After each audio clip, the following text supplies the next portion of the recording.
Now, more of Illinois Rising, presented by the Illinois Policy Institute, the only show directly addressing the problems and solutions for Illinois. Now, from AM 560, here's Dan Proft. Dan Proft back on this special edition of Illinois Rising with House Speaker Mike Madigan's longtime spokesman.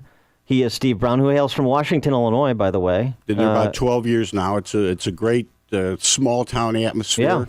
About an hour's drive from Springfield, so it's an easy back and forth. Tazewell County. Yeah. I've been there. It's a lovely downtown area. It's like one of these communities that people don't get outside Chicago Metro too much. You get down to central and southern Illinois, there's a lot of quaint communities that have like lovely downtowns. Very interesting. Nearly fully recovered from the F4 tornado a few years ago. It'll be the third anniversary of that in November. Were you impacted by that? We had no damage. The storm, really within about 800 feet of my home, made neighborhoods into splinters. We were fortunate only one person died the day of the storm, and a lot of rebuilding. We're probably down to maybe 25 lots that haven't been built on from the 1,100 that were heavily damaged or destroyed by the storm.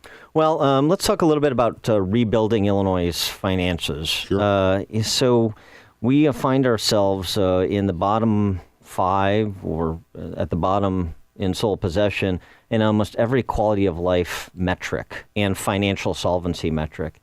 And I wonder how you would reflect on Mike Madigan's tenure for 3 decades when 3 decades later Illinois finds itself where it finds itself. Sure. And I can understand why some people try to equate that longevity with a responsibility for all the problems. He'll take his share of the blame for things that have happened. He'll take some credit for things that he didn't let happen. There were several tax increases along the way that he opposed, and I think people remember that. But I like to point out he's never signed a bill. He's never appointed an agency head, determined where pension fund monies ought to be invested. So he's only part of a process for a long time headed by Republicans.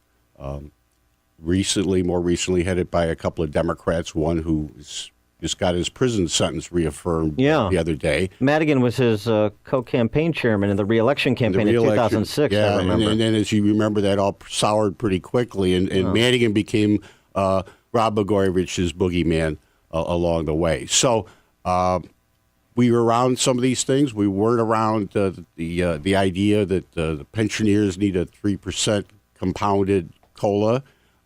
We weren't around an early retirement plan that helped really worsen some of the pension issues. But, we've also been part of how many hundred school reform ideas. The most recent one, I think the magic idea was, well, let's make it harder for Chicago teachers to strike. That'll improve the learning of our children. And then there was a strike 18 months later. Right. Yeah. Yeah. Yeah, that's not real reform. I can see that point, but it's a term that gets reform is a badly used word, Dan, and I think you would agree with that. Well, I think as the Tribune opined when Larry Bloom went to jail in Chicago, even the reformers go to jail. So reform means some things differently in Chicago and Illinois than perhaps it means in the rest of the free world. But I mean, just in terms of the tenure and the longevity, 3 decades as House Speaker, he doesn't sign bills, but he does largely exercise control over what bills get called for consideration. To some extent. But at the same time, if somebody is a proponent of an idea and has 60 votes in the House, they can make a motion to move a bill. Okay. And during that same time, we have racked up the preponderance of the $212 billion in debt that Illinois currently has. This according to Truth in Accounting, not it's not a Republican number, it's Truth in Accounting's number, juxtaposed against $30 billion in assets. And the largest unfunded pension liability in the nation is part of the problem, but it's not solely the problem. We've also spent well beyond our means in systems that are not financeable, as we've proven in their current form, K through 12 education, Medicaid, and the corrections. Well, right, but I mean, in terms of the big ticket items in state government, you're talking about corrections. We're spending a lot of money there too. Yeah, and that's a function of how many decades of get tough on crime and sentencing enhancements, and so the corrections bill is multi-billion dollars now. But I mean, the Medicaid, K through 12 education, pensions, right, and so what about all of those systems that are in cardiac arrest? Well, in some cases, we've been supportive of efforts and discussions about improving the funding. changing how the funds are distributed, trying to make cuts and savings in Medicaid. States can only do so much because some of that is set down by the federal government, and then practically nothing is done to control the actual cost of health services or pharmaceuticals. Well, I understand, but I mean, so you had an expansion of Medicaid under Obamacare that was cheerleaded by Pat Quinn and legislative Democrats. Right. The expansion was, I think, still is being paid for 100% by the federal government. Yeah, but that's going to go away. Eventually. Yep. Right. And we currently, with nearly 1 in 5 Illinoisans on Medicaid, have a system we've proven we can't finance. The Kaiser Foundation projects that will go to 1 in 3 under the Obamacare Medicaid expansion. You know, how do you make those numbers work, and how do you justify, as you talked about before, saying yes to something that perhaps is appealing to a certain political constituency, but without any means to finance it? How courageous is that? It's not courageous at all. And it happens in largely a bipartisan fashion. If you look at some of the changes that have been made to Medicaid, there's been as many Republicans helping with that as Democrats. So it's not a partisan issue in that regard. So everybody can be wrong. Well, I'm not disagreeing, and I'm not arguing that we haven't done enough to fund some of these issues. Some efforts have been made; they've not been successful. Madigan, for 2 sessions now, has been championing the idea of a millionaire's tax to put a special surcharge on the wealthiest to help pay some of these bills for schools. Hasn't been universally beloved. But I mean, some of these proposals, the idea more recently under Governor Rauner, which is very recent, they have supermajorities. Mike Madigan has a supermajority in the House, and John Cullerton has a supermajority in the Senate. I mean, if you want to move legislation, if you want to move a tax increase, for example, you can move it, and you can override the governor's veto.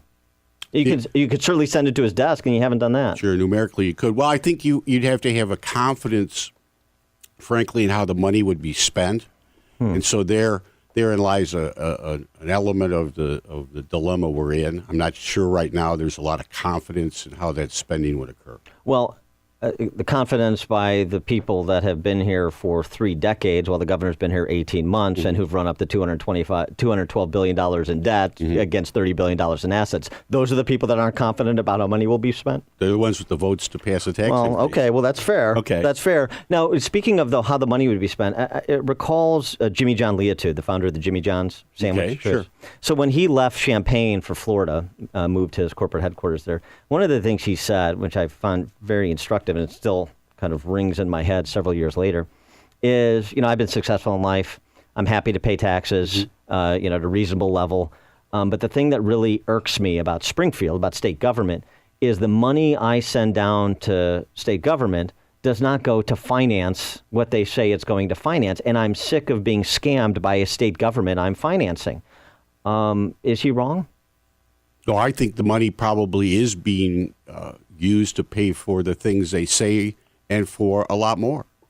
So I don't think he's wrong. I just don't know that he's seen the whole picture. I don't know how much time he's spent actually seeing what state spending is all about. Well, let me put this into concrete, because one of the things that people on both sides of the aisle fail to do sometimes is talk about policy in a way that's human being focused and tangible, and not just abstractions and numbers. So the developmental disability community in this state, you have politicians, both sides again, but Madigan's the House Speaker and Cullerton's the Senate President. They've both been there for going on 4 decades. The argument that is made by politicians all the time, I'm going down to Springfield to make sure the truly vulnerable are provided for. Right. There are people in this society that need state services through no fault of their own, and we have a moral obligation to provide them. And I agree with that underlying premise. The problem is they're lying to people, because after all the money that's been taxed and spent and borrowed and spent, as I've just talked about, where does Illinois find itself? 47th in the nation in the provision of services to developmental disability, to persons with developmental disabilities or a person like that in their family. There's a 24,000 person waiting list for state services, where other states, including those around us that are taking families that are leaving Illinois for states that are more civilized, they get those services they apply for post haste. So in terms of the human cost of terrible public policy and reckless spending on things that I don't think people get a real appreciation are being spent versus where they think the money is and should be spent, how do you respond to that? Just to give a tangible example of people that are not being served in Illinois. There is a need, and there probably should be more spent in that area to help bring that waiting list down to make sure the services are there. I don't know within that particular area that there's waste in the money that's being spent. But when you go and sit down and try and push a budget to fund more for that, then they'll say, well, you got to take something away from schools or corrections or other forms of health care. In that tug of war has got us to where we are today. It's not a pretty picture.